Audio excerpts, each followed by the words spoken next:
back to the AK Pallav Show, where we bring inspirational, funny, humorous, adventurous, global stories of people from all over the world to life. My name is Akshay, aka AK, and I have Pallav with me as well. Both of us are entrepreneurs based in the Netherlands, but originally hailing from India. And having lived across multiple countries, continents, bringing such stories to life is something that is is really a passion for us, and that's why we started the show. And today we have with us someone called Sambuddha. Actually, that's Sambuddha is today with us, who's the first guest from who has a connection to the US. So far, we've had guests from Europe and also Australia and Middle East. So that's one interesting part. And also, other than that, Sambuddha has had. I almost like we were speaking to each with each other over a call just a few days ago, and he to me it's almost seemed like he's the man with a plan, which usually is not the case when it comes to the entrepreneurship or the startup journey.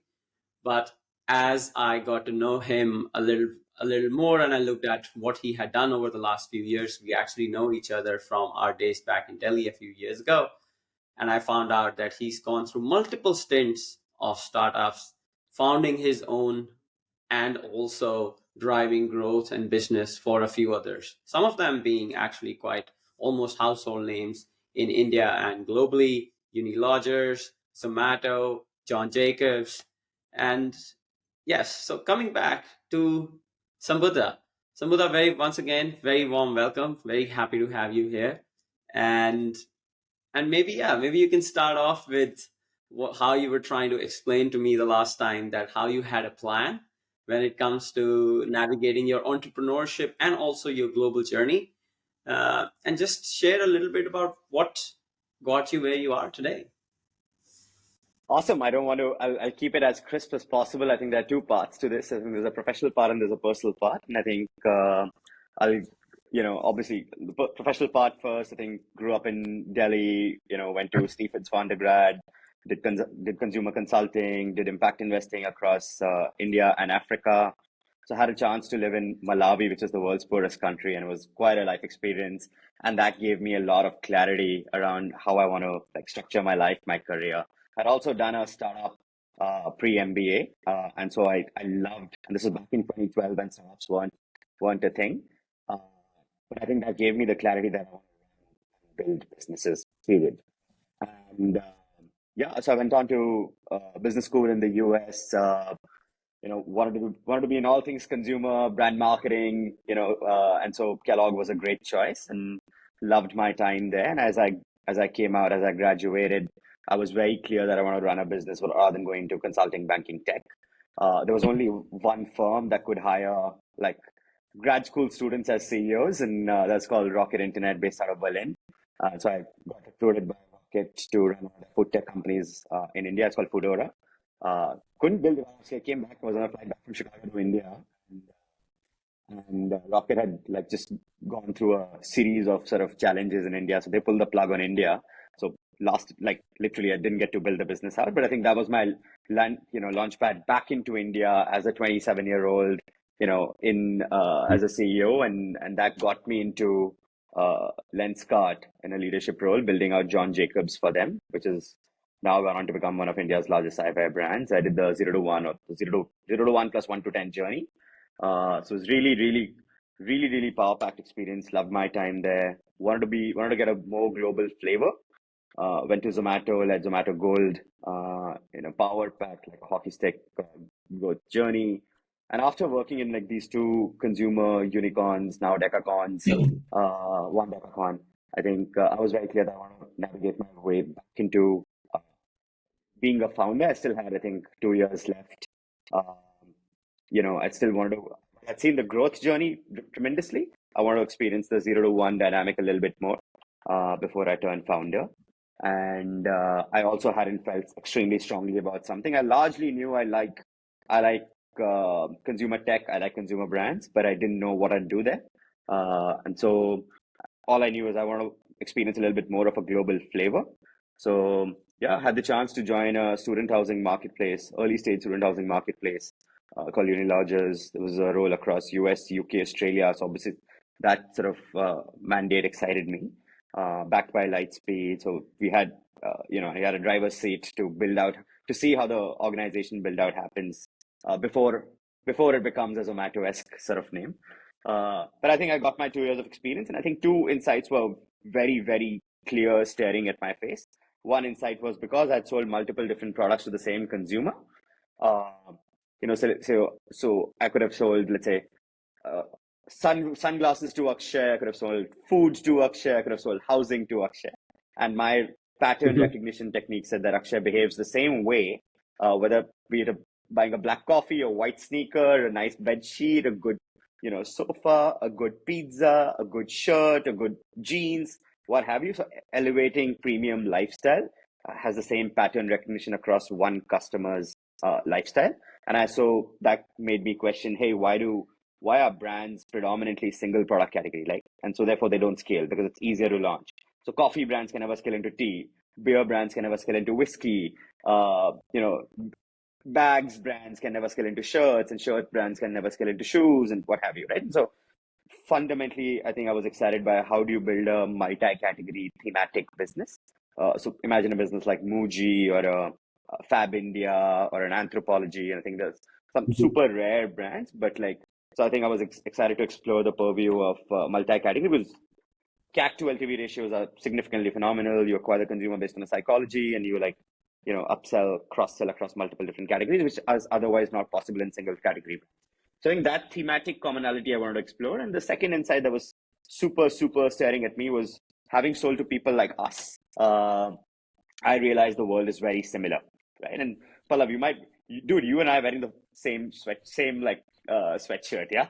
It doesn't matter. You're in Amsterdam. I mean, like, so I think people like us consume premium lifestyle the same way, whether you're in New York, Boston, Philly, SF, Amsterdam, London, Berlin, Nairobi, Lagos, Joburg, Dubai, Delhi, Bombay, Bangalore, Singapore, Hong Kong, Sydney, Melbourne, Brisbane. So world 100 million millennials think of lifestyle the same way. We wear the same white polo, we wear the same white sneakers, we wear the same blue jeans, we wear the same crisp white shirt. We want the same black coffee, we want the same like nice beer. I think anything and everything. Uh, Mm. so if you make a lookalike of someone like us, uh, be it an American person, be it a Chinese person, be it a African person, be it an Indian person, doesn't matter. I think people like us live life a very similar way. We construct lifestyles, very similar way. We think about careers, very similar way. So I think I want to explore that aspect of building a business, um, which is I think very unique or contrarian to how consumer businesses have been built back in the day. There were American brands for America, Indian brands for India, Chinese brands for rest of Asia, Aussie brands for Australia, and they don't like they are and so they go deep into a sort of consumer market. But I think my goal was to say, I don't want to go super deep in a market. I want to I want to cater to this 100 million cohort because it behaves the same way. So I think those were two clear insights that were staring at me, and I think that led me to say that, hey, how do I build a multi-category, multi-market business? And the goal was to play in an industry which is aspirational, which has really high gross margins, uh, and yeah, and you can break price but build aspiration, make it more relatable to millennials. And luxury was that one of those industries that was, staring at my face and say, hey, look. And then some serendipity happened. I was seeing someone in New York. A lot of my classmates work in luxury. Uh, we ended up back in India, met a bunch of export houses, realized that they have so much spare capacity, they'd be willing to partner. So I think fundamentally, I think that's how Lemonade came together. So that's my professional journey, and I think personal journey is, you know, because of my career, my life took me to multiple different cities, and while I've called what 7 cities as my base at different points of time over the last 15 years, I've had the opportunity to work in countries and markets that I've not lived in, including Europe, including Australia, including Singapore, including the Middle East. And I think I think global citizens behave the same way. Just like keeps is no longer a hypothesis; it's a validated theory now. And Mm. yeah. So I think that's my. So I love I had a hard time choosing between which city should I call my base as I start my own company.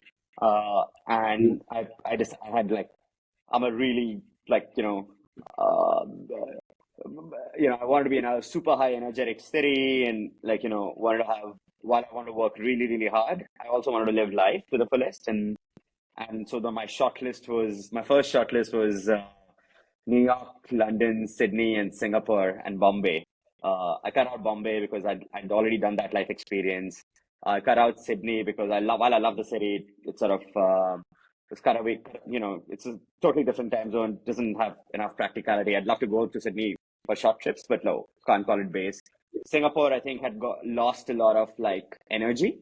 And I think Hong Kong was high energy, but Singapore had lost a lot of like, it became like known for young couples setting up families and working in corporate jobs, but it wasn't a startup hub of high energy people. So I was really left with New York, London, and I'd lived in New York a little bit. I'd have tons of friends there, and it was super easy. I felt at home. I loved every moment of it. I obviously there was some amount of privilege because I'd studied in business school in the US. I had a ton of friends there. Yeah, and life was super, super efficient. I mean, what takes you, uh, like in India, for example, or it's common to travel 45 minutes from home to work, or it's common for you to travel like 20 minutes to go to the gym, right? Or whatever, right? And it's common for you to, you know, plan a 9 p.m. dinner and show up at 9:30 p.m. So there's a lot of wastage of time, and I think Manhattan was just fantastic, man. I could wake up at 6 a.m., get on, quick run, quick shower, get on a call 6:30 a.m. with my team in India, and I could pound work for 8 hours with my India team, eat a really good salad, and uh, then do my US hours, like my second half, then go for a rowing class or a boxing class. And then even after a 12 to 14 hour day, I'm like, this is awesome. I've accomplished everything I want to do because home to work is 5 minutes. Home to my rowing class is 5 minutes. Home to lunch is like picking up lunch is 2 minutes. And so it was so much more efficient. Manhattan is so small, so friends live super close by. So you could literally go out 5 nights a week, and have a great meal every day, have great chat, have great banter, get to see your friends 5 times a week. That was, I think, great privilege. And I think I was like, this is awesome. I mean, I love New York. So I incorporated my company as an American company, raised my first round of money from the US. And so, yeah, I think that was my personal story and say that, hey, look, I'm going to live life between New York and New Delhi. I'm going to call New York my base. And I'm going to leverage my India privilege to keep my, product tech cost center in India. Uh, and so if you can crack both, and yeah, I think it's fantastic. So I think, yeah, early days, but yeah, that's my professional and personal context. Sorry for the rant. No, it did not sound like a rant at all. But what about like, of course, you've been running Lemonade for almost like a couple of years. Can you share like what does the company's like scale, size, funding, like in terms of numbers, like how does it look like at the moment? So still very early days, obviously. I mean, Oh, sorry. Also, before that, for the audience, yeah, like, how would you define what Lemonade does? we are a marketplace. We sell luxury goods. We retail luxury goods at non-luxury prices because luxury goods are radically overpriced. So if you buy a Louis Vuitton bag, if you buy a Gucci sunglass, if you buy like an Armani shirt, if you buy a Calvin Klein jeans, if you buy a Ferragamo loafer, if you buy an Axel Arigato white sneaker, you the price that you pay is like 100x of cost price. And so it's obviously radically overpriced. And so luxury is a great business that sells to the top 1% creme de la creme in terms of like purchasing power.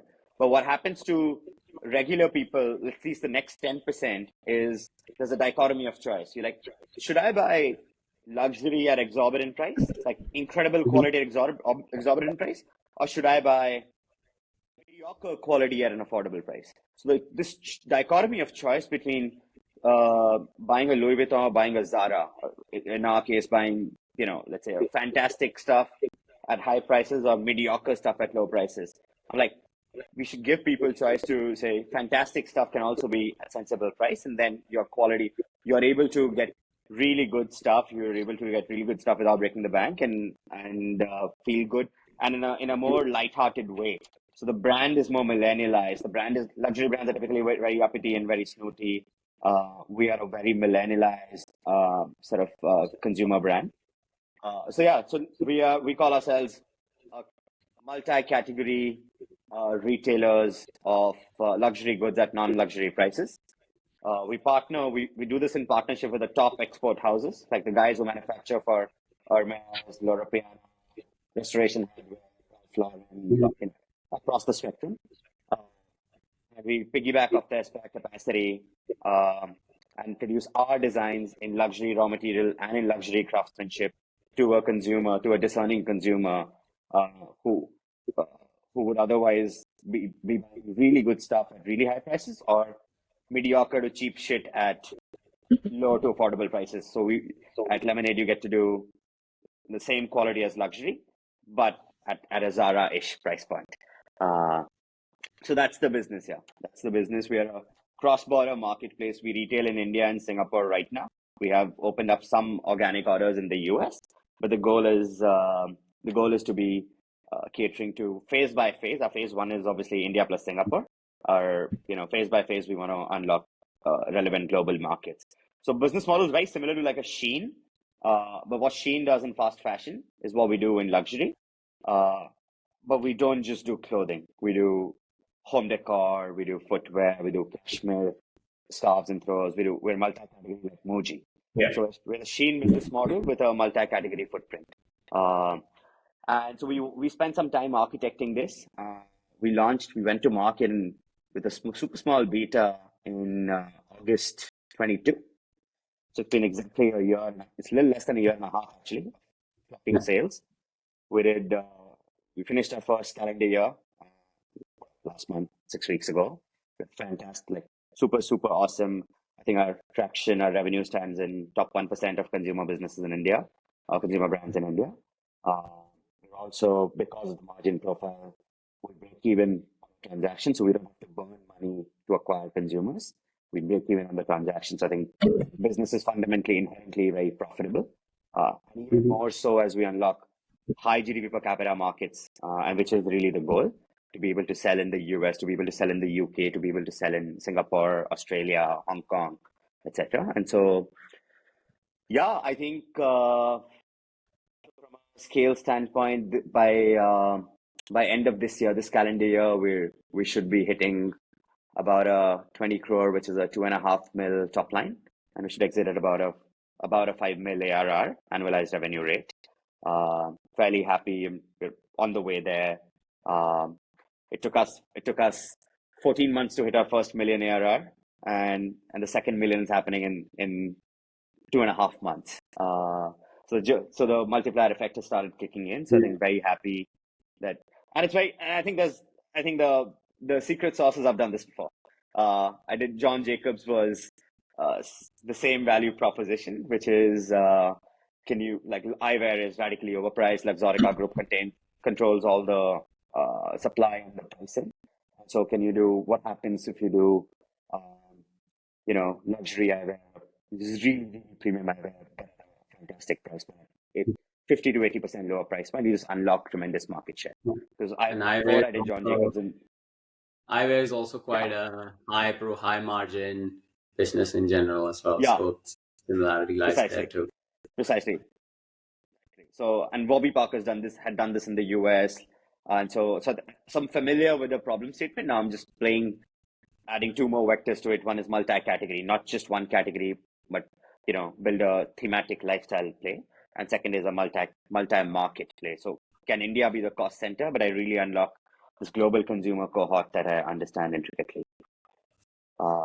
Yeah, so I think that's from a little bit of science. So still super early. We've hit PMF with men, product market fit with men in India.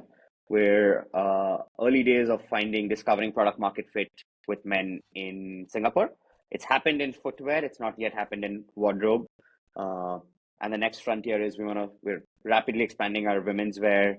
Women actually is a larger TAM. They shop more. They're more aware about raw materials. They're more aware about these brands. So imperative to crack women, and I think which is the journey we're on.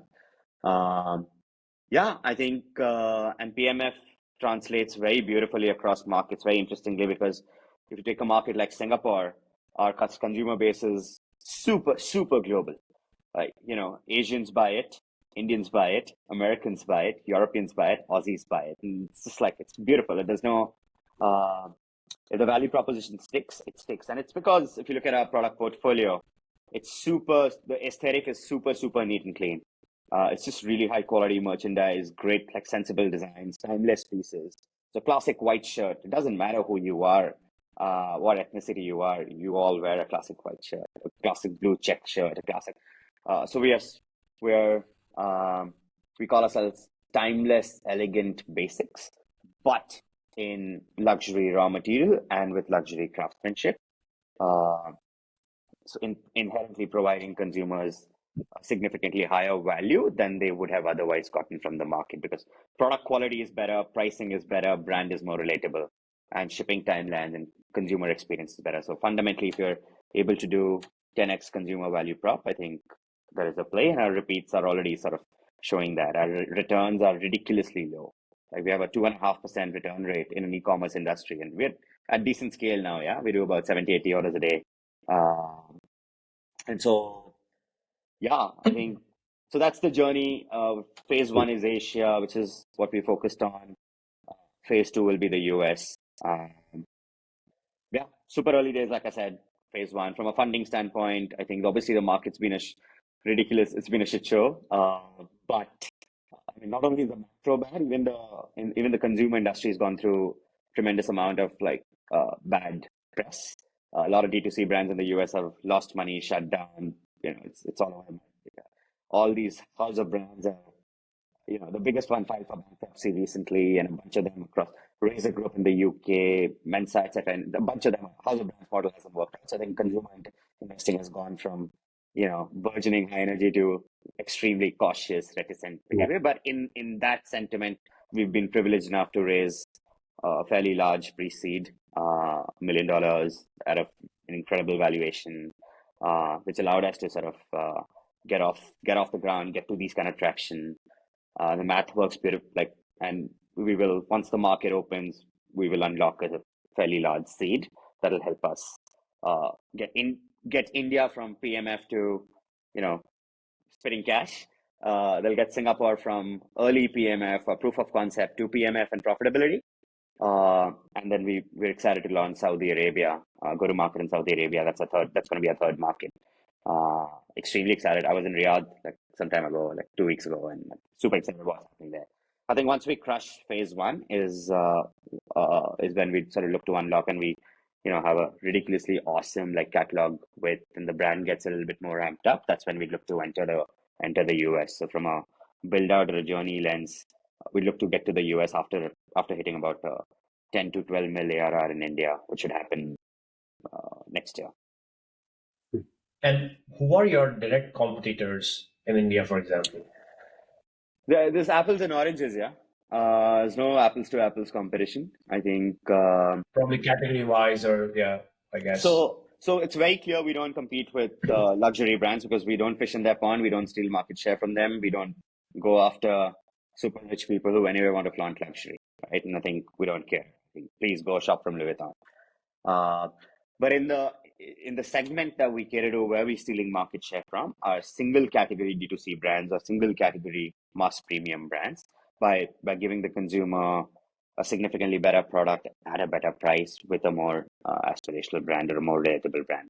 So let's say I would say in shoes and footwear, we would say we compete with Neiman's, but again, it's still not direct competition, because we do classic leather white sneakers. Neiman's does a different portfolio of shoes. So there is a different sort of play in I think men's shirts that do really, really well for us.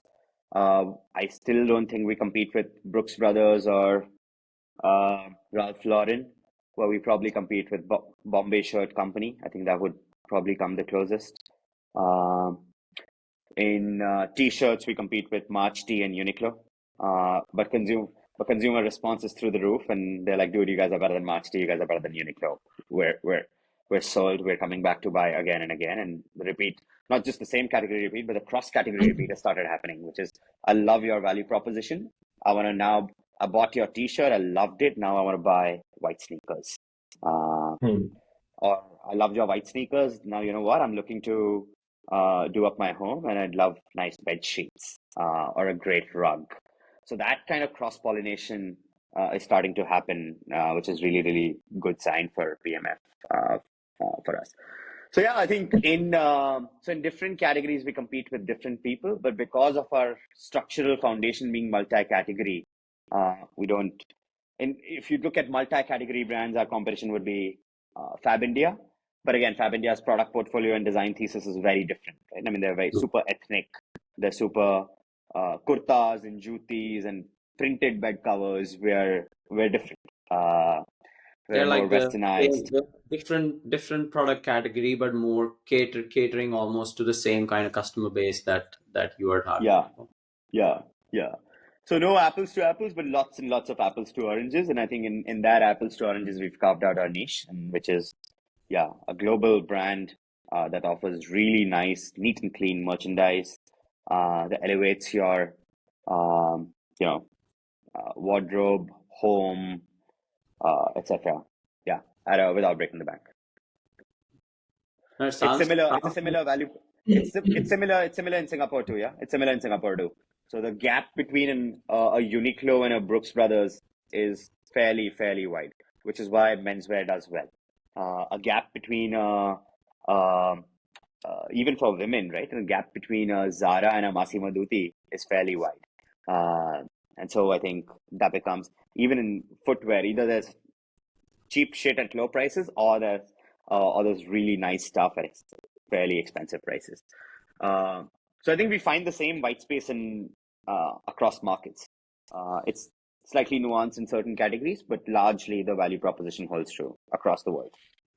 the I really like the part that you've taken all of the experiences from the past and kind of put Yeah, all of them together beautifully in something that you can use and build on all of those further. At what yeah. do But you that's how do you should you do it, right? That's how you should do it. say like that's how you should do it? I think it's a personal journey. That's the way you've done it. It's definitely the most efficient. I don't think everyone lands to their entrepreneurship journey in exactly that same super efficient way. That experience one plus that builds on two, then three, then four. Uh, at what? But would you say that this was how it was, how you felt while you were going through it, or or that was something that you, as you Yeah, sort so of I think two progressed parts and to then you this. figured out along the way? I'll go back a few years, and I think when I was in Africa, Mhm. I wrote my business school essays. And while writing those business school essays, but I particularly remember writing Stanford's What Matters Most to You and Why. And some of these essays really gave ton of clarity, yeah. And so I think I kind of had a plan when I was 25. I kind of had done a deep Mhm. introspection. I knew what I wanted to do, what excited me. And so I had a path, and I've been one of those guys who's followed pretty much to the T what he wrote in his business school essays. And so I said, I, I want to work in high growth startups, want to run and build some businesses, want to learn of, and then I want to embark on something pioneering, which is what my theme or several life experiences have been stitched together by. So I knew what excites me, I knew what drives me, and if I was looking for I like taking contrarian bets. So I knew that it was going to be a audacious pioneering journey I'm going to embark on. Uh, and the second thing and so therefore this multi-category, multi-market thesis, which came together as a function of these experiences. Uh, and then I think the other was, I think I knew in one of my strategy classes at Kellogg, I remember, I think we'd studied a bunch of patterns of super successful businessmen, and or a bunch of them just build off competitive advantage. So if you have a competitive advantage and you build off it, and you play where you already inherently have advantage, and ideally it's your macro tailwinds also sort of take you in that direction. You Mhm. know, it's you're foolish to not like capitalize on that. So I think I was the part deliberate. I wanted to be in consumer internet. I wanted to learn brand building. I wanted to learn performance marketing. I want to do customer acquisition in US, UK, Australia, India, Singapore, Middle East. So a lot of it was deliberate with saying that I want to learn that skill set. I don't know how it'll help, but I'm getting better at something. This is the future. I I love the intersection of brand building and sales marketing. Uh, so, and when this lemonade piece come together, I was like, this is awesome. It fits, it checks out everything I was sort of vaguely was, forming in the back of my head, which is themes around pioneering, themes around what I want to do, audacious contrarian bets, themes around competitive advantage, skill set adds up. I can do this with how I want to construct my personal life across New York and New Delhi.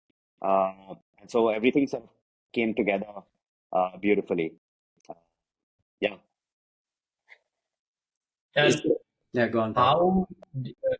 What year did you do your MBA?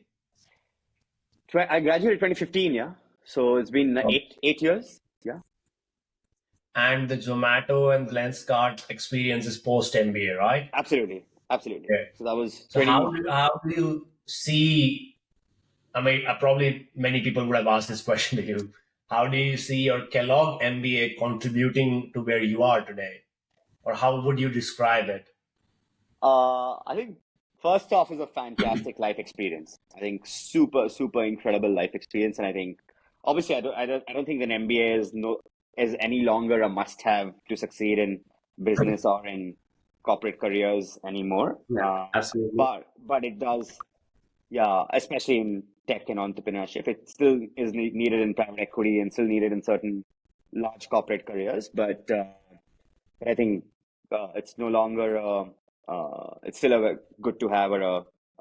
But I think back in the day when I went, I think it was my passport to just emancipation. Like I think um I was three, four things. One is it was an incredible life experience. Two, I think from a perspective standpoint, it was fantastic, right? And I think um, just getting to learn several different is a melting pot. Any international business school is a melting pot of cultures. Super fast pace.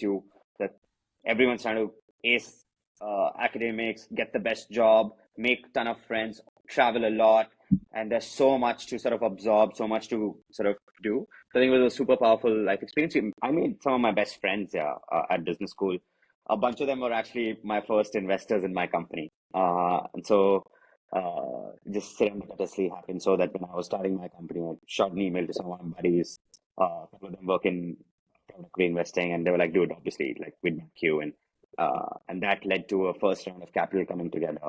So I think that was the most tangible outcome. But I think fundamentally I think my friendships, my perspective, uh, sort of, I think are my biggest takeaways from business school. And even my move to the US was, I think, largely driven by the fact that, you know, uh, this is really like where I feel at home. Uh, yeah. So I think, Yeah. yeah, I think that was my take. And But could you give us? Yeah, sorry, go ahead. I was going to say that, and maybe Palak, we can choose whether it makes sense to answer the question you said first or not. But you did get kind of like thrown back to India, right? Is that what Yeah. you originally, and that of course also did not transpire the way you initially thought it would? Was that because Yeah. then was that how you imagined it to be? Like, how did that feel like? Because you maybe wanted a, because I know that if one thing that we have, all of us have in common is being the global citizen, exploring the world, going on Yeah. these adventures. So it was kind of Yeah. like your first journey out, and which kind of immediately led back to where it started. I'm guessing that's not how you imagined it to be. So I'm curious, like, what went, what was Great. going on at that point? Dude, really good question. Really, really good question. So I think a black box for Indians or Chinese going to the US or a lot of internationals, non-European internationals going to the US is uh, while you're great for jobs and if you go to the good business schools, you will have like, you are a kid in a candy store. There's a McKinsey, BCG, Bain, and there's a Google, Amazon, Microsoft, and Base. Like there's there are all these tons of amazing companies, but if you want to be an entrepreneur, if you want to start a company, or if you want to go to super niche roles, that I want to be a CEO of a young startup, or I think if you want to do some of these, or even if you want to work in private equity and venture capital without having prior work experience in that market, Yeah. the visa is a challenge. I think that's one lay of the land. So oftentimes people like me, who are very clear about what they want to do professionally, but also very clear that, dude, I'd love to live in the US. You have to choose between the two. And I think I was at that trade-off point where I was like, should I suck it up and live in the US and do a just a regular job, not a mediocre job, or should I follow my passion and what I think I've finally discovered what I really wanted to do and build companies? Should I go and do that? And if that means building companies and the market opportunity and you can't be if you are in America, corporate America, you have to follow a certain traditional path as an international student. And so I think I chose not to do that. I chose not to play that game, which is go work in a consulting firm or go work in a corporate and rise up the ranks. And then at certain age, pay off, and then think about entrepreneurship at a certain later age, versus emerging markets are a really blossoming opportunity. And what America has gone through, this side of the world is going through or will go through. And I think 2015, India was embarking on that phase right then. So I think I think what was happening in Germany, in India was super exciting. And so I think my trade-off point was, should I choose my field of work or should I choose my country or the country I want to live in? And I think I chose my field of work because I wanted to be happy 80-90% of my time and not living weekend to weekend. I think that dictated my choice. I don't want to. I had been in jobs before MBA where I was like, oh my God, this is great learning, but still miserable, or still I'm a cultural misfit or what have you. And I don't want to as you grow older, you become, I guess, a little bit more confident, a little bit more like, dude, I want to do this. This is my non-negotiables and period. Right? And so I think, but that was the choice. And I think I made the choice to learn the tricks of the trade in India, where I could be a young CEO or these incredible opportunities wouldn't have come my way if I had stayed down in America. So I'm very thankful that I chose to come back to India, work in these power pack leadership roles, acquired the skill set, acquired the perspective, and then I'm able to straddle the best of both worlds. Yeah. And switching the gears to your more personal side, so that's what I was asking before as well. Would you walk us through your personal journey in terms of where you grew up, what kind of family did you come from? And then I have some questions which are connected to that. Yeah, dude, I grew up in Delhi, man. I grew up in Delhi, so, went to APJ, Noida, went to St. Stephen's, and so a ton of and then my first job was KPMG Consulting, and so a lot of my close friends, which are formed between 17 to, let's say, 23, 24, 25, before I left for Malawi. And your People family, in Delhi. was there some entrepreneurship background in your family as well? No, none whatsoever. Service class, middle class family. Just focus on studying extremely hard, getting good grades, going to the best colleges, getting the best jobs. That was a standard Mantra of run-of-the-mill, life. no.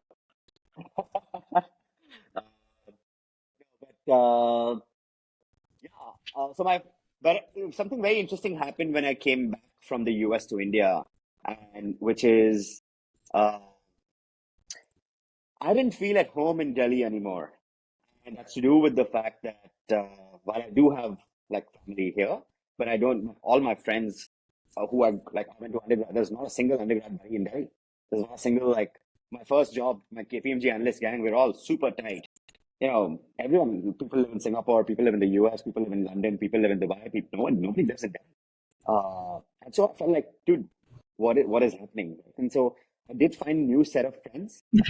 All of them had come back from grad school or undergrad from the US or to Delhi, and so I did find some set of friends, and I think we hung out a bunch, and actually that's how I first met Akshay. Back in I think 2017, 2018 types. So we were a bunch of like-minded people who were hanging out, but all of them left. Yeah, even those guys went back. They reverse migrated, and so I'm like, holy shit! What is this? Right? And so Yeah, I think so. Found myself back in Delhi, often in Delhi, in a circumstance that I don't feel like I vibe with the city anymore. I'm obviously Delhi at heart. I love my butter chicken. I love my chole kulche. I love my chaat. I love my I think intrinsically I'm love my New Delhi identity, but a lot more than my Bengali identity or my Indian identity. I actually love my New Delhi identity. Uh, and so, so I think as much as I feel proud of being a Delhiite, but I don't feel at home anymore. So a lot of my friends are actually, and one of the reasons why I chose New York was I have 25 close friends there, period. And so one is business school friends who took jobs in New York, uh, across consulting, investment banking, private equity, across the board, or even like CPG. And then there were other like friends from different walks of life who had found their way into New York because New York attracts a certain kind of people. So does London, I'm sure. So does Amsterdam, and so does Singapore. I think that, and so I found myself like, dude, this is awesome. This is my. I obviously have ton of friends in Chicago because that was base for business school, and that's where naturally most people end up staying on. Uh, Chicago is obviously, uh, I call Chicago second home every time I go to Chicago. But I found New York energy to be awesome. I found New York to be my new home because of my so many of these friends.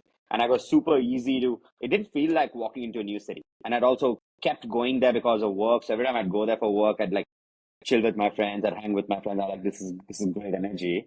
Um, and so I actually ended up, thanks to Uni Lodges, I was in New York for like a year. One of the years was a pandemic year, and so I really like I think love for New York deeply grew, and so I found myself super nicely integrating into the cultural fabric of the society. Uh, I wasn't new to American culture. I wasn't new uh, to Yeah. a lot of it. You know, I was on the beer pong team in Kellogg, and so I think I was I think I love steak. I love like lots of stuff to love about American culture, which I think I naturally gravitated towards. Um, and yeah, so New York felt like home, and so I gravitated there. And so while my family is in Delhi, my friends are actually, and while I'm originally from Delhi, my friends are actually Yeah. predominantly in New York, then in Chicago, then a little bit in London, a little bit in Singapore, a little bit in Jakarta, a little bit in Bombay, a little bit in Dubai, and what have you. So Uh, I have two questions. Like, yeah, so you said you came from a middle class background. So like probably all three of us, and many yeah, of people like this yeah, 100 million global yeah, target market, which you mentioned. yeah, Also, the Malawi experience. yeah, So when you said you went to Malawi and was game changing, life changing, yeah, and then Sambuddha of today, which is establishing a luxury yeah, startup. yeah, How like what did you what's the connecting point between the two experiences, and also per se your own background? And and the second part of the question is, what do you like? You define this 100 million target market, of people like us who are global, mobile, and maybe I want to focus on subset, which is like desis, yeah, educated desis, yeah, uh, very globally mobile, 100,000 plus income usually. What are the common themes which you have observed in your journey, observing and being part of this global desi group? yeah. Both positives and probably some not so positive traits.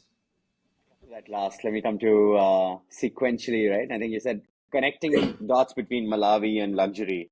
I think, let's start with how do I feel about my Malawi experience and how did it sort of add. I Yeah. think first things first, dude, it was just a ton of humility. Sitting in privileged cities of the world, you like complain when your Wi-Fi doesn't work for 2 seconds, right? You complain when you're like, if you open the tap and water doesn't come, and if you order a meal and meal doesn't come in 15 minutes. It's just simple basics of life, and Malawi didn't have Wi-Fi. So you had to scratch a hotspot card, go under. It was like you start appreciating your privilege so much more, and I think that's what happened to me. I'm like, I'm never gonna crib about, just like when basic stuff is not abundantly available. There was no cappuccino, dude. The country didn't have a cappuccino besides one cafe in Blantyre, which is the commercial capital of Malawi, and that also they only allowed white people. Racism is rampant, obviously, still. And so only allowed white people. I was allowed in because I was working in national development org, and a lot of my friends were American, so somehow I think they were like, yeah, cool, you're one of us, like come in and drink a cappuccino.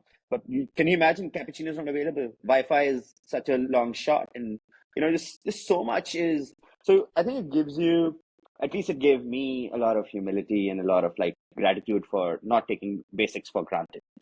Uh, I think the second one is, and I think it connects to hopefully my super, super long-term goals, which is, I think 20 years out, what will give me joy? What will give me joy is emancipating, uh, and giving the underprivileged a level playing field.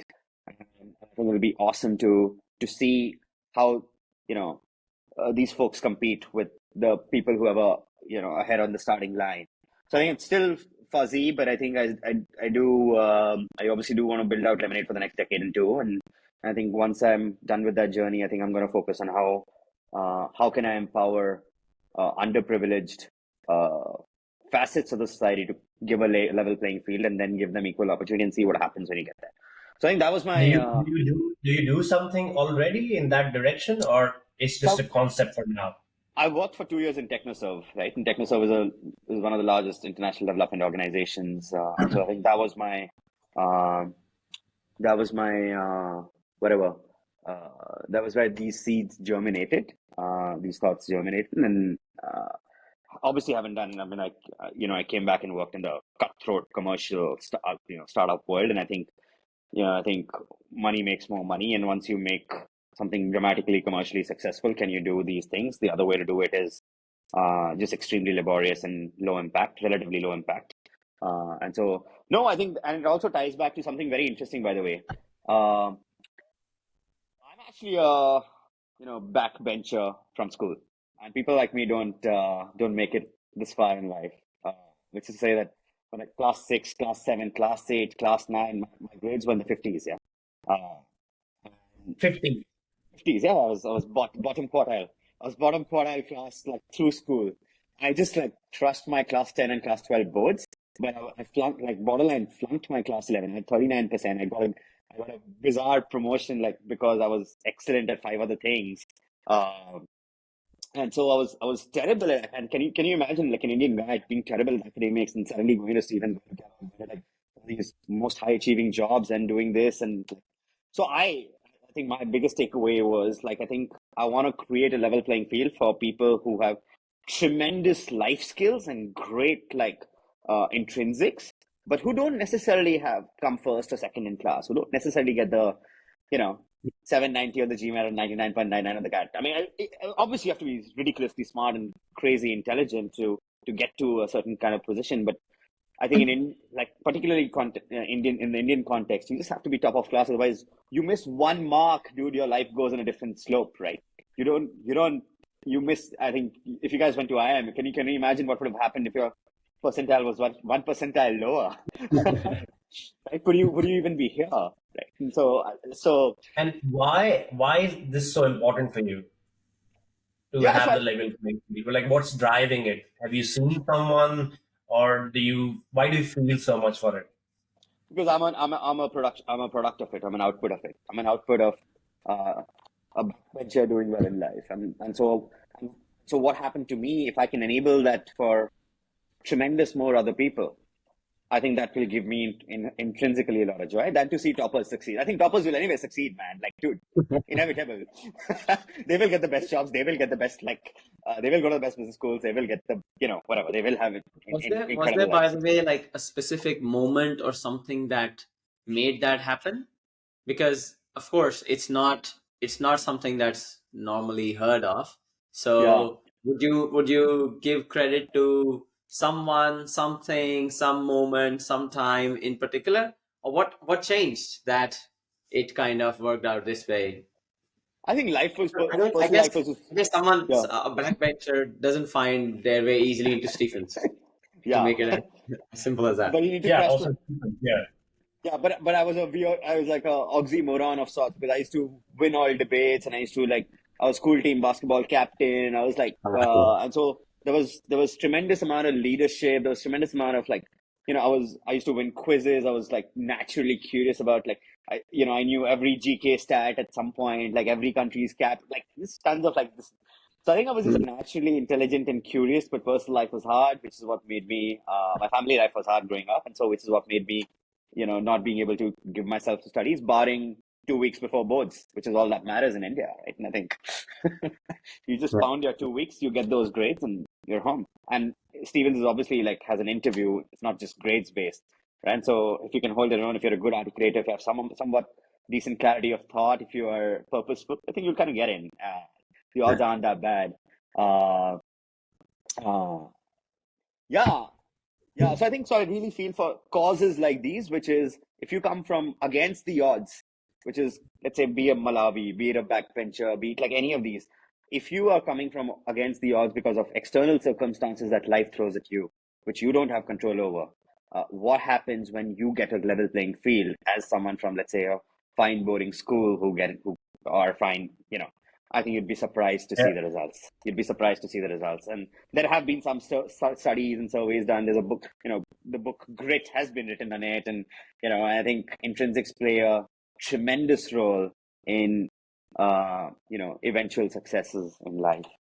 I feel like in India, because I do some social work back in my hometown, and Yeah, I come from Kota actually in Rajasthan. nice, nice. Like I am from Kota, like so I do some work, social work there for some children, and I also tell Akshay this like again and again that we are privileged in a way. Yeah, Of yeah, course, depends on from which angle you see it, but I think we are privileged that yeah, we had the awareness of what is engineering, yeah, IIT, yeah, IIM, big three, big four, whatever. Like as yeah, time came, and but I think the large majority of people they don't even know what they don't know. yeah. Like so, Precisely. like they have no clue what's going on in the world, and there might be some of them who, if given the right circumstances and mentoring, can do really well in life. Yeah. So Yeah, so I think that's yeah, I think that's the context with which I also went to Malawi. My choices were going to Malawi or South Sudan, and I picked Malawi because it was world's poorest. And I was like, let me just see how bad can life be, and how yeah, how ridiculously hard can life be? And so I picked out these inclement opportunities just because I want to like gain yeah. perspective. And I think very, very thankful, very, very grateful for those life experiences to have happened. Some of which obviously were deliberate, but also made my way in. Yeah. So that's the connection, yeah, between Malawi and backbenchers, or basically, uh, yeah, people with grit but not privilege, or people with ton of intrinsics and life skills and leadership abilities and whatever, several other softer skills. And how do you sort of, when you give them a level playing field, or when you take them to a level playing field, you'll be surprised at the outcomes that they hit. Uh, Coming to your second part of the question, which is the global Indians, right, and or Indians like us, and what do we do well and what do we not do well? Uh, Now, what have you observed? Like, what's your observation so far, being part of it, and from your other friends, Ivy school friends, and yeah, non-Ivy school friends? And yeah. I think the positive is I think the combination of hunger, hard work, and humility is that trifecta is not found in any other sort of. I'm obviously biased because I'm one, and I think speaking to two other similar folks, but I think that combination is just borderline unbeatable. Uh, Yeah. and I think Indians are bound to excel and will excel. There's only one way. We're about to become world's third largest GDP. World's third largest nation, and I think we will. It's only a matter of fact that, and Goldman Sachs has published this report. I think it's just intuitively inevitable. We all know it. It'll be India, China, US. Those will be the three largest countries, and I think India's at the lowest. India's 2,500 GDP per capita. So I think the only one way to go, and that's up. Uh, Oh, will we, right? And I think so. And I think this tenacious, hardworking ability, the education system is actually really, really good. Our English is actually really, really good. I think I think it will stand us in very, very good stead. And I think that's for us to win. And you know, uh, fundamentally, this raw intelligence is very high, right? Uh, just look at how many people are just really, really, the creme de la creme of the society or the working class population is really, really sharp. Look at the IITs are one of the hardest schools to get into. IIMs are some of the hardest schools to get into. And so just fundamentally that raw intellectual, uh, or analytical horsepower, the intellectual power, combined with great humility and hard work, makes for a great uh, sort of recipe, or at least completes two-thirds of the recipe needed to succeed and shine at the world stage.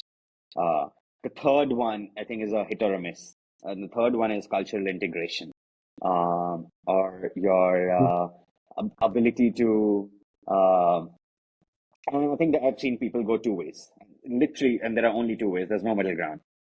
Either people become, uh, you know, and set up their own South halls in different parts of the world. And that's one way to do it, and saying that, dude, look, मैं तो अपना पिंडी लेके जाऊंगा, मैं तो वहां पे आलू पराठा ही खाऊंगा, मैं तो दोस्त, भाइयों के साथ ही रहूंगा, versus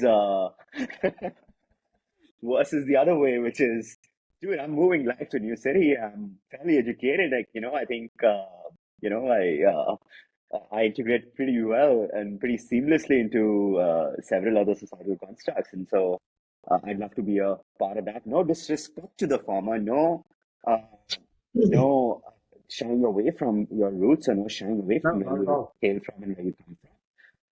Yeah, so I think that's the hit or miss, which is the third ingredient to. Uh, I think some people go completely desi and say, I will not watch. I will only listen to Bollywood, and I will only celebrate Diwali, and I will only eat dal roti, and I will only eat, and that's one faction, and that's a fairly large faction actually. Um, and then there's a small faction, which is a function of actually you don't get the exposure in India, man. Like, right, and so I think some of us have gone to like Stephens and IMs, and so we have still somewhat experienced that. But you see English movies, listen to English songs, you understand, you watch Netflix, so you understand that intricately, and so you don't feel out of place. You don't feel like fish out of water when you are thrown into an Amsterdam or thrown into a Chicago back in the day, like me.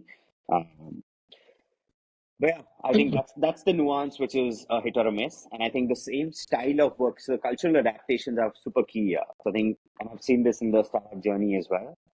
Before my sort of like when I worked, I think look at the way Oyo scaled. Look at the way like some of these large consumer tech companies are scaled. I think they were unable to absorb cultural intricacies of new markets, and I think they felt like this high power Indian hustle छोड़ देंगे 80 घंटा हफ्ते में काम करेंगे Saturday को भी बुलाएंगे संडे को भी बुलाएंगे रात को 11 बजे भी email करेंगे like select pockets of the world are really really good at, so they don't need, I think, like 40 hours of output produced by a Wall Street banker. And you can compare that to a 200-hour week, but or whatever, it'll still not add up oftentimes. And so I think there's been a learning journey for Indians, especially like young, smart, educated, driven Indians who move lives and jobs to international cities abroad. And so I think learning, learn, getting to become and appreciate and understand cultural yeah, uh, in, of these new markets are super, super key. And you can be, and so I think I have adopted a dual personality, and I love it. Uh, and so I'm extremely like, you know, and which is to say that, hey, look, there's a way to get things done, get shit done in India, which is just like pound work, just hammer, hammer, hammer, hammer, hammer. I think that's especially with the non top 2-3%, right? The Mhm. top 2-3% is, I think, is the same working style, but the moment you have workers, I think they just, they're just getting paid for their time, so they don't care, right? And so they'd want to steal, or they'd want to like steal time off, and they'd want to like give excuses to not show up to work. So I think there's a way to manage that kind of talent pool in India, or even in China, or even in most parts of emerging markets. Uh, but that's not how a $50,000 GDP per capita country works or operates, and which is why they're $50,000 GDP per capita. So there's a different style needed, and I think you need to understand that the same style of operating or running life or running a company doesn't, working in a job doesn't apply across emerging markets and developed markets. Something you need the dual. And so the sooner I think people like us get to learn the dual hat and get to learn the second hat, I think we'll integrate them. I think things have already gotten significantly better. Speak for America. I think back in the day, 10 years ago, Indians were known for being the IT bhaiya and being the taxi driver and being the, lower in the pecking order of the society kind of jobs. You'd never get invited to Thanksgiving dinners. You'd never get Christmas get-togethers or what have you, right? But I think we're doing well. But like I said, I think that's the main point. I think there's only one way to go for us, which is up. I think what's happening to CEOs in the US, it's like tons and tons of Indians becoming CEOs. And then, look, it's inevitable. I think the sooner we polish ourselves a little better and, and develop I would say, a stronger EQ, a stronger intrinsics profile, I think the easier will be our rise to the top 2-3. Yeah. I have two questions, Akshay, but you don't have to necessarily answer them immediately, but I'll just throw them. One is you mentioned three traits about this Indian global Desi community. Yeah. Fourth trait also, I guess, the family / romantic life, which I think you also alluded to before in the beginning. Yeah. I think it's very common now. So I think that also, is an important pillar, right? Because absolutely, in this segment, many people and increasingly a large number of people are maybe coming across or falling in love with people of different country or race. So in America, and it's very common. That plays a role in this geographical equation as well. So that's my one question. And the second one is slightly different. Yeah, it's more about US. I'm sure on the first one, Sambuddha has some personal stories to add. I think So I throw the question, and Akshay, let me know if you were trying to ask something in similar lines or different. Second one is a bit different. So it's about US, Europe, apart from the size of the economy, what are the other things which are really still a strong magnet for this whole corporate big picture thinking, this energy about US? How true is it now? Because the visa situation has not drastically improved, and you mentioned your case as well about this whole thing about whether you can take up a corporate job or end up going back to your home country. But it feels like still there's something which is still acting in favor of US. And probably I'm more referring to the points other than the size of the economy itself, because US is known for you want to earn money, go to US. You want a good lifestyle, go to Europe. And I don't know, how do you see that? I think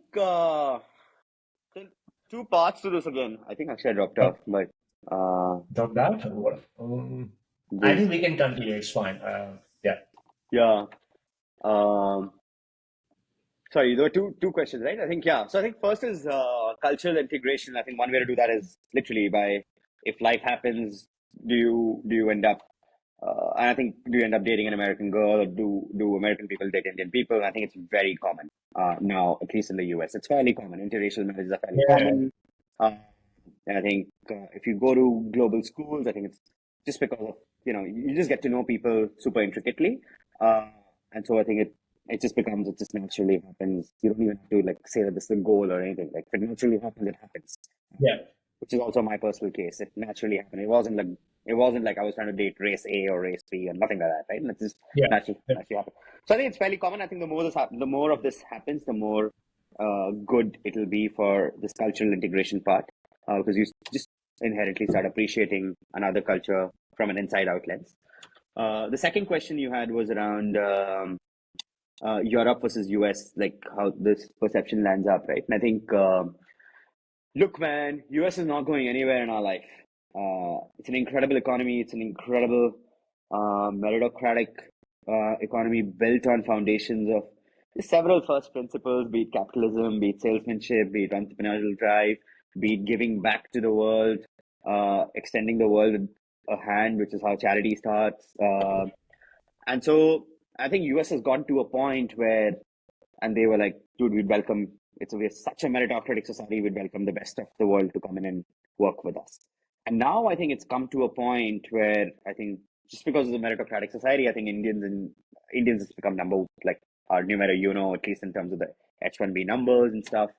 And so I think a lot of Indians in America are often frustrated at saying that, hey, look, my visa is not going to come through, and then shit, man, like this is not fair. This is not fair. Or there's obviously a lot of political dialogue around America not letting Mexicans in. Trump obviously like thrives on that campaign, border shutting campaign.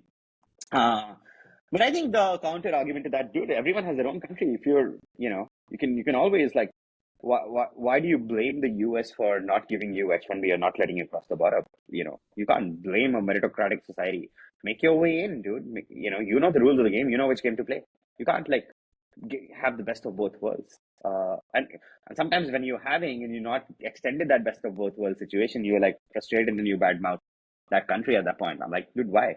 I think you make a conscious call. Like you want, I think that's my take on. I think and India is doing incredibly well. And it's a great place to be in and build a great career, build a great business because economy is only going super north.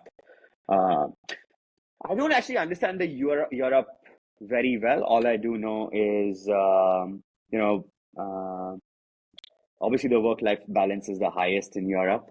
Obviously, Yeah, that's the narrative, right? And I'm sure you may have had friends who came to Kellogg's who are Europeans. You may have heard this thing, right? So this narrative of paisa chahiye to like US is the place, like Yeah. broadly speaking.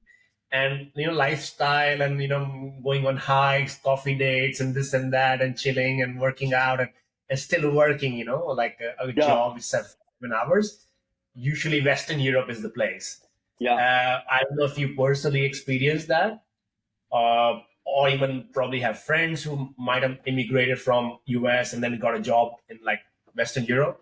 Yeah. How do you see that? Like, how do you see the difference? I think they work lighter work hours, for sure. They have a better quality of life. By quality of life, I define they have more chill time, more like my friends in London, my friends in Berlin too. I think, and including actually some friends in Amsterdam. I think when I compare their work intensity with the intensity of New York, or even in New Delhi, I think friends in London are probably having the most amount of relative amount of downtime, the highest amount.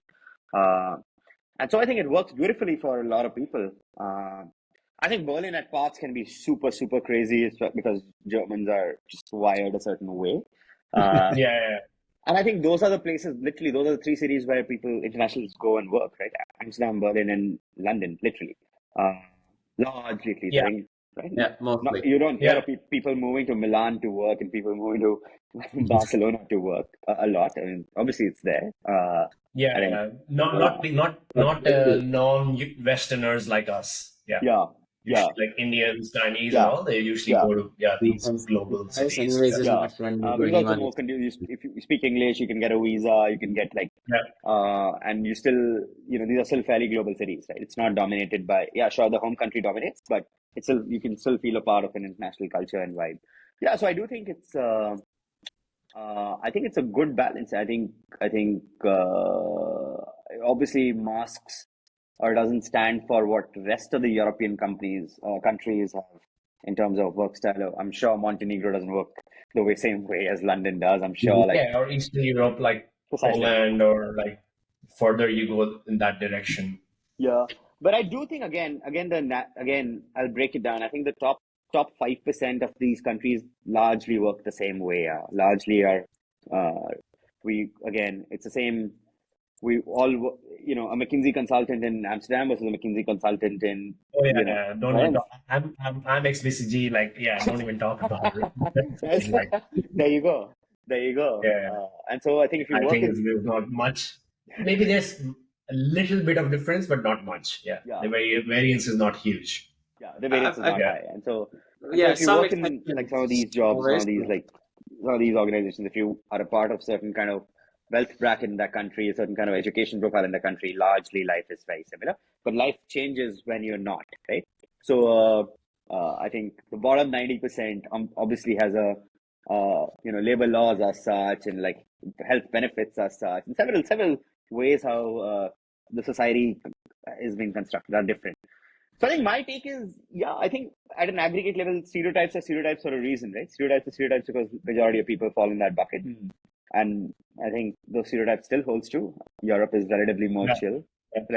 Yeah, India is probably like pounding like 80 hour, 90 hour work weeks. America is happy at 50, 60, maybe 70. At the top 2%, top 5% working class median. I think Europe's happy at 40 to 50. Again, just like, don't quote me, but like, yeah, I think largely it's just reflective of intensity versus life.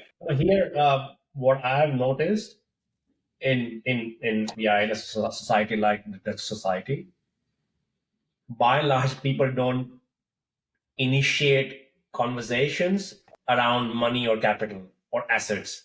It's all about like other things, and I think that's how they're wired. Whereas I don't know about US, or I can't say for US, but in India, at least in our circle, maybe it's changing now. But what I remember is that all the conversations, connections are by and large initiated around the wealth, the monetary part, Or not just opportunity. America's Yeah. the same Okay. too. Yeah, or similar, not very just not just like See, very wealth. interestingly, America, full America, like the full 350 million population, like behaves like this, or at least like the 200 mil. I think India, it's only like our parents' generation didn't like talking about money. आपके पास कितना पैसा है, आप कितना salary कमाते हो, right? And that was never a dialogue. That's a dialogue that still doesn't happen in a relatively conservative part of the society in India. It's only like our kind of India that you and I come from behave the same way as, like, let's say, the top 50% or 60% of America. Yeah.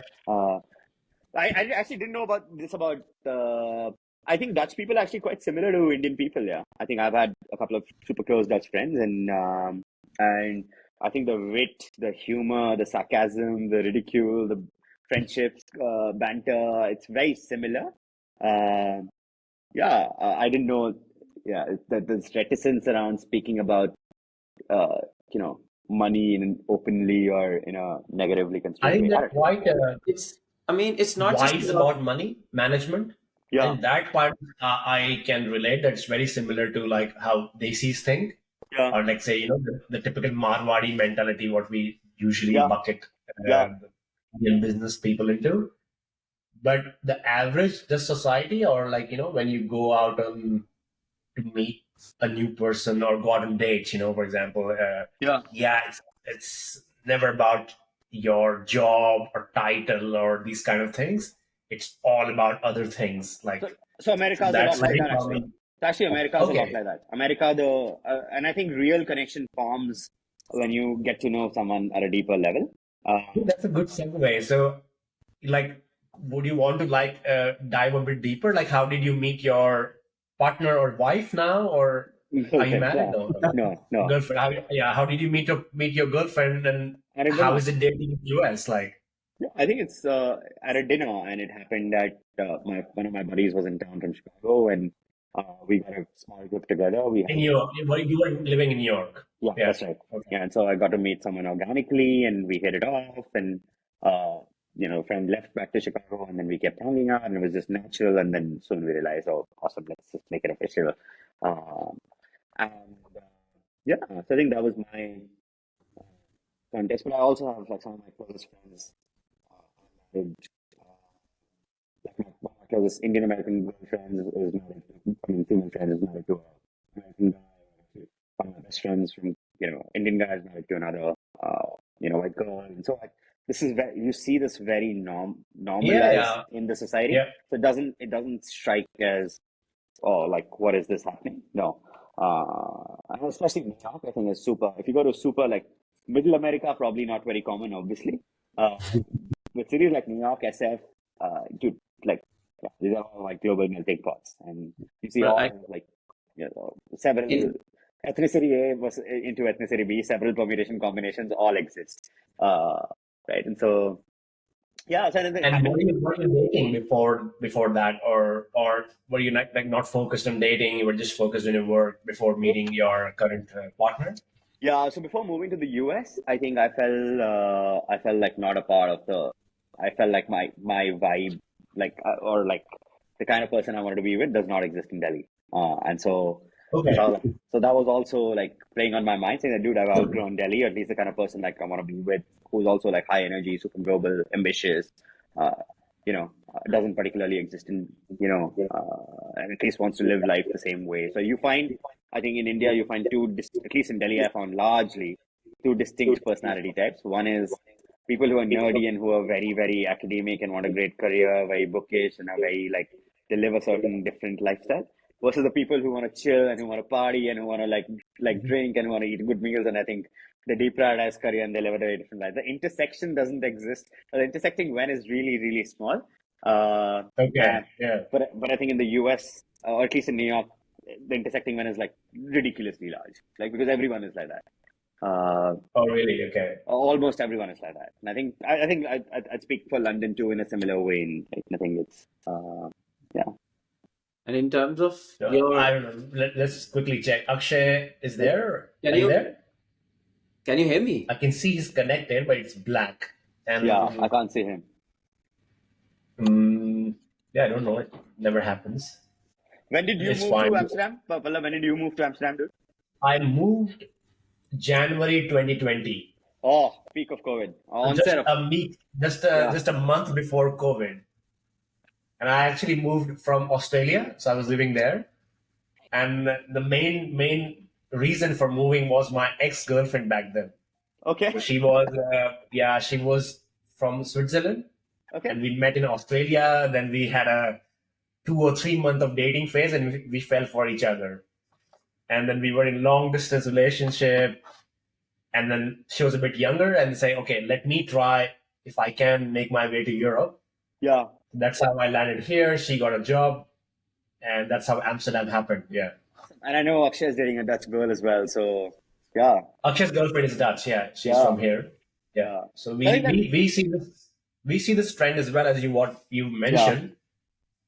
Very interesting and exciting trend in terms of like, yeah, just that sort of assimilating with other culture, and also if done at a mass scale, like, or, because we are a lot, it would have very interesting social dynamic impact, like in 10 years and 20 years, 30 years, as you were mentioning, right? yeah, I think when the mixed race Can babies you come guys hear out, me now? Yeah, now we can see you. And I can think you hear Akshay me? went for a walk. Yeah, we can. I can hear you. I can too. Yeah, because on my side it was like on, and then after like a couple of times, I was like, oh, looks like you guys cannot hear me. So yeah, then I just rejoined. Did you try speaking something? Were you speaking something? At a couple of times I tried, but then I don't think Oh, it landed. And then at one point oh, I was like, okay, you guys were in the flow, so then I just let okay. it be. So Uh, for us, your screen disappeared, so you were not in the call for us For in the a way. last 20 minutes, for the last, I oh, think, really? 15 to 20 minutes. Yeah, but it's fine. We can Yeah. we can You missed figure so it out much. later. Akshay, you missed so much. We were like No, bitching about I you. could hear everything. I Oh, could you hear could hear? Yeah, everything. yeah, From my side, now from my side, like I could hear, see everything was great. But at one point I was like, okay, I don't think I'm able to reach you guys anymore for whatever reason. No, yeah. Pallavi, I Yeah. think you brought on a very interesting point, dude. I do think as this happen, like what the three of us are going through, when this happens to like larger society, whatever, I think it'll change the dynamic. I think it's still a decade or two away. I think it's still. Um, I think the previous generation, there are a bunch of American Indian, like I think the Indian kids, I think have grown up to hate their Indian identity largely. Like 80% American Indian kids I've heard those stories. Yeah. they don't like Indian identities, and 20% American Indian kids are dude like they're way more Indianized than you or either of us in the on this call. They're like, dude, like what? Like going to the temple on a Sunday morning? No, man. Like I don't go to a temple. Like never go. Barely. Like temples are once a year thing for me. Or like the way they do you want to play the tabla? Do you want to play the sitar? I'm like, no, man, I don't play the tabla or the sitar, dude. Like it's a, I think that's a And it's, and 20%. it's also not. It's also like not like it's a, it's completely fine that you don't want to play it, you don't want to go to the Yeah, temple, but yeah, it's sometimes it's the attitude, the tone, yeah, which almost is like a bit derogatory and not yeah. necessarily appreciative of the roots. And that I think is like Pallav is smiling because I know like we sometimes run into people who with whom it just like, because we always feel like we're almost like the representatives of the message of what India stands for Yeah, wherever we go, ambassadors. right? Yeah. And we feel proud in like changing that identity, which a lot of people have at some point. Like, oh, India. Is it about like people sliding into my Instagram DMs with like super random comments, or is it about like actually people who are super successful, ambitious, driven, hardworking, grit, who are going to completely change the world and be definitely among the top tier people as world progresses. The next generation, like I think what, and it's also like their baggage, right? They were shunned from the society a certain way, which is how they turned to be like either like haters or they were bullied in school for their having weird names and which is or whatever, having weird like whatever mannerisms, and so and I think enough stuff has been written about it, and movies have been like you see like Never Have I Ever is a little, gives a little bit of glimpse into some of these cultural like nuances, Yeah, right? And so. So I think what happened in the previous generation with either like don't call me Indian at all or like I am so Indian that I'll make you feel like ashamed of your Indian identity, like either of the two extremes. I think as more mixed race kids happen, I think that will wither away. Uh, and I think that'll be very interesting to see. But that's still a couple of decades away. Yeah, I think that's still some time away for that dynamic to play Yeah. out. But I think it'll play out. It should play out beautifully. But I already see like one of my buddies, dude. He's married to an Italian American girl, and they just had their first baby, and they called their baby Milan or Milan. And Okay. right, and because nice. for him, for my buddy, it was like, dude, it's a coming together of two cultures, and it's represents the name should represent like something interesting like that. And for the girl, like I want to leave like some Italian legacy behind, and so Yeah, Milan's a beautiful like her origins are from there, and so she's like. So I think beautiful stuff like and that kid looks like beautiful, man. He looks like and so like I think these are you brown or are you white? I think that like or even look and feel wise, I think will start to sort of intermingle interestingly. that sounds like a perfect segue to say that it has been unless I don't know, Pallav, if you have any other questions, but if I not, think then probably we can have a second podcast yeah. where we.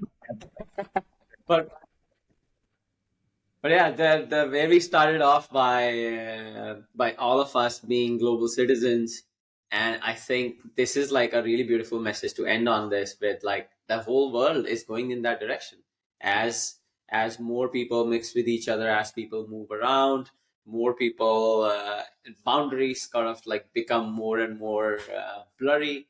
That's the world we are heading towards, and so cheers Yeah, once we're human again. beings, dude. We're human beings. We think, behave, aspire the same way all over the world. Uh, no, but awesome, man. Thanks a lot, guys, for having me over. And lovely, lovely conversation. Hope to meet in person at some point. And yeah, I think good luck for this growing community of global Indians like us. And yeah. One question that we usually keep towards the end, which is more an admin related question. So one, you already covered the visa problem that you had while you were planning to actually while you wanted to work after your MBA. How was navigating the visa process, going back to the US and trying to start your company from there? How was that for you? Oh, it wasn't difficult at all. Like, Mm-hmm. and there's a way as an entrepreneur, I think there's a certain kind of cap. Like, you need like half a mil, and a US entity, and you kind of it's easy. Uh, I think it's very common now. Yeah, I think a lot of like Indian professionals who move to the US, like if you, for example, Pallav, if you work in BCG in Europe, and if you want to move to the US office, and if you're manager or above, you'll straight up get an L1 visa. It's super easy. It happens like, At these big firms, it happens fairly effortlessly. Amazon does this tons, and people move from Luxembourg to Seattle, people move from Bangalore to Seattle, people move from Google has this, people move from Delhi to Mountain View. Like it's just super. It's some yeah. If it demand supply games, sometimes it may take 6 months more. Sometimes because internal company role opening up might take a little bit more time. So I think in jobs it can happen if you work in big Yeah. companies or big But consulting as firms. an entrepreneur, mainly as Uh, an entrepreneur, it's all about, okay, this is like, if you have this much amount of capital, you set up a US entity, then it's like almost guaranteed that it'll happen, or there also it's no, again it's like a bit of luck and chance. no luck. I mean, it's almost a guarantee. Almost a Yeah. guarantee if you don't Oh, mess up your paperwork. Yeah. But I think the rule of thumb there is you should set up your entity in the market where consumer revenue and investor money, ideally both, is the highest. If not both, at least consumer revenue is the highest. So at least a lot of Indian SaaS firms, enterprise firms, they're all US entities because the consumer base, techies are based in India, but their customers are based in the mid cap, large cap companies and small cap companies in the US. So they're fundamentally selling in the US. So all the founders live in SF, but their teams are in India. Yes. It's very, very common. And once you raise one round of funding, it's a very, very easy process. Uh, enough Indians also now get something called, you know, you know, I was also eligible for it. It's called the exceptional ability visa. Uh, Mhm. there are 10 requirements. If you check 7 of those boxes, you can apply for EB1, EB2, like depending on excellence in science, business, or performing arts. I think those are the three things. So if you're an incredible, let's say, surgeon, or if you're an incredible musician, or if you're an incredible like Yeah. entrepreneur, I think those routes also open up. There are 7 routes here. There's an exceptional ability visa. There's an L1, which is a managerial visa. Uh, Over and above H1, which is for the regular working class entry level Yeah. or associate level kind of jobs. There are several visa routes that you can explore. The even I think when I graduated business school, we used to get a 1 year OPT, which is a practical training visa, which is 12 months. And now that is 27 months now, I think, which is almost all MBAs have been declared STEM. And so STEM gives you 2.5 years. It's easy, effortless. You just like graduate, get a STEM degree, you get to work in the US for 2.5 years. Uh, and Yeah. sometimes it's happened to some of my friends who, like I said, McKinsey applied for their visa and it didn't come through. You can just like take a transfer out to a Toronto office or to a London office or to a Joburg, like anything else, and then come back in your one. Um, yeah, but I think for entrepreneurs, it's a function of, do you see your market there eventually? Is that going to be a largest term? Do you have the ability to raise capital? And if the two are yes-ish, it kind of is a no-brainer. Will happen. the capital part, how did you did you had a half a mil before I raised getting it. that visa? I raised it. Yeah. You used the money So before getting that visa. I first incorporated my company and then I raised it. All And that right. helped. I think, yeah, Delaware Seekers are super easy to incorporate. Yeah. This is a certain way to do it. It's super easy. It happens. That was my birthday gift to myself before I quit my job, right? And I think I was like, I'm going to do this after. So this is yeah. But anyway, thanks guys. Thanks a lot for having me over. Have a great rest of Sunday. Cool.